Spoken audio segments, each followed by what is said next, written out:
last one, just the last one, please, please, please. Okay, okay. The Cinderella story. Ah, well, Cinderella is my great favorite because, of course, everybody talks about the pumpkin and the fairy godmother and the rats and the mice, and none of that is in Grimm's tales. It's in another version by a man called Perrault, who was trying to make money as opposed to give the best version, and the Grimms rejected that. In the Grimm's tales, what happens is Cinderella takes herself to the ball. She takes herself to the ball not once but 3 times. She's not the passive person of the psychological syndrome that we now call the Cinderella Syndrome, where people sit around going, one day my prince will come. That's a recipe for disaster. If you wait for your prince to come, you'll wait until you're really, really, really old. It will not happen. It does not happen. What Cinderella knows in her soul is that she has to be at that ball, not because of prestige, which is why the other sisters go, but because somehow she knows there is her destiny waiting for her. 3 times her stepmother says, you can't go. The stepmother pours lentils into the ashes and says, sort them out. She does that on 3 occasions, and Cinderella says, she does it twice to turn it into 3 refusals. And Cinderella says, look, I've done everything you asked. Can I go? Can I go? And the stepmother says, no. And Cinderella doesn't sit at home waiting for that fairy godmother. She sets out on her own. But first, and this is really important, she goes to her mother's grave. And when she gets to her mother's grave, she finds there is a beautiful suit of clothing and slippers waiting for her. And if we think about this symbolically, what is it that gives us inner power? What is it that gives us inner determination? It's that sense that no matter how bad things are today, we were loved when we were children. We can return to that and say, there was somebody who really loved me, who really knew I was worthy. And it may only take one memory to bring us to that place. But if we have it, then we can mobilize all of our energy. That's what Cinderella does. Now, the story is quite long, but she goes to the ball 3 times, she doesn't leave at midnight. That's the Disney version.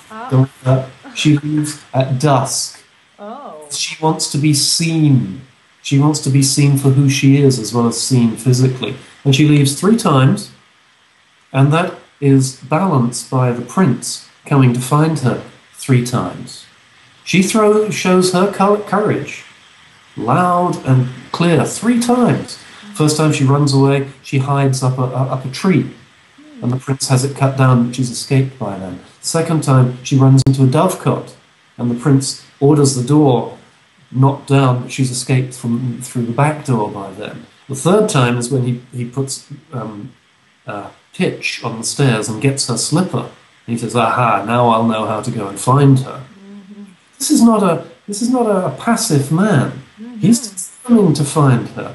And then, he turns up at her house. The tree was right next to her house, the dove, she must be here somewhere. And the first time he appears, we get him trying on the slipper for the first of the ugly sisters. Well, they're not ugly in Grimm's version. They're beautiful, but they have evil hearts. And the prince, unfortunately, has said, whoever fits into this slipper, I will marry. He's a man of his word. So when the first sister cuts off her toes to cram her foot into that slipper, he has to obey his word. He's not stupid. He knows this isn't the right woman, but he's given his word. Ugh. Still, he grits his teeth, takes her away until he sees that her feet are bleeding. Takes her back. The second sister tries the same trick, cutting off her heel. Again, he says, I've got to honor my word, I'm a prince. He takes her, sees her feet bleeding, takes her back and says, look, there's got to be somebody else here. No, nobody else here. except for the little girl who sits by the fire. And he says, well, bring her forward. And here she appears, Cinderella. You know, she's obviously dressed in rags. She's probably covered in ash. She's dirty. They might wipe her face, you know, or her hands. And the prince says, okay, the slipper fits her perfectly. And then the prince says something really important. He says, this is the true bride. He didn't say that before. He says, this is the one. Now, that takes courage. He's a prince. Everyone's going to make fun of him for marrying a pauper and a scruffy one, you know? Nope. This is who I want. And he's going to take her back and show her to his father. Whoa! He's got courage. She's got courage. She doesn't run away. She says, okay, he's come for me. Good. And we say, you know, what is it they recognize in each other that goes beyond mere looks? That's why it's important that she leaves at dusk when the light fades. What is it that goes beyond mere looks? And part of it is when they dance, they don't want to be apart. The prince dances with her every night, and he won't dance with anybody else. And you say to yourself, well, this is a metaphor. It's not really about dancing, but it's about the fact that when two individuals come together and are in synchronicity and synchronous movement with when they really get each other, that can be symbolized by the ease with which they relate physically in the dance. They know this, and they're bold enough and wise enough to trust it. You can't fake stuff like that. Either you know it in your heart and your soul, and you take a bet on it, or it's not the real thing. And that, I think, is just such a beautiful, beautiful truth. It doesn't say to us, you know, go out and marry the first good dancer you run into. It says, watch for the person who matches you extremely well and has courage. Watch for the person who brings out your courage and whose courage you are able to bring forward as well. And that's a different message. That's a lot more powerful than I'm going to sit here by the fire and wait for somebody to find me. It's about co-creating our reality. It's about using what fate and circumstances send us. It's about perhaps even recognizing synchronicity. And you can only do that from the heart space. Powerful, powerful tale. So what did she have to overcome then, would you say? What do they both have to overcome? Well, he has to overcome prejudice. You might say, you know, he could look down on the poor. He doesn't look down on the poor. He's able to see into her soul. That's a really good thing for a leader, a prince, to be able to do, to look past the outer extremity and see the quality of the person.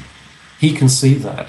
She, for her part, well, she wouldn't keep going back to the ball and dancing with him unless she felt that this was all worth defying her stepmother, taking this risk. Following her inner prompting. And you know, the interesting thing about her running away each time is even when we follow our inner prompting, there are going to be moments when we go, ooh, I'm not sure about this. That's going to happen, and the tale says that's fine. Let it happen. Sit with it. But don't let that little twinge of fear put you off. Go back. Try again. And then you'll feel that feeling again. So these are important things we have to overcome. People, when they fall in love, often say, oh, what if he's not right for me? What if?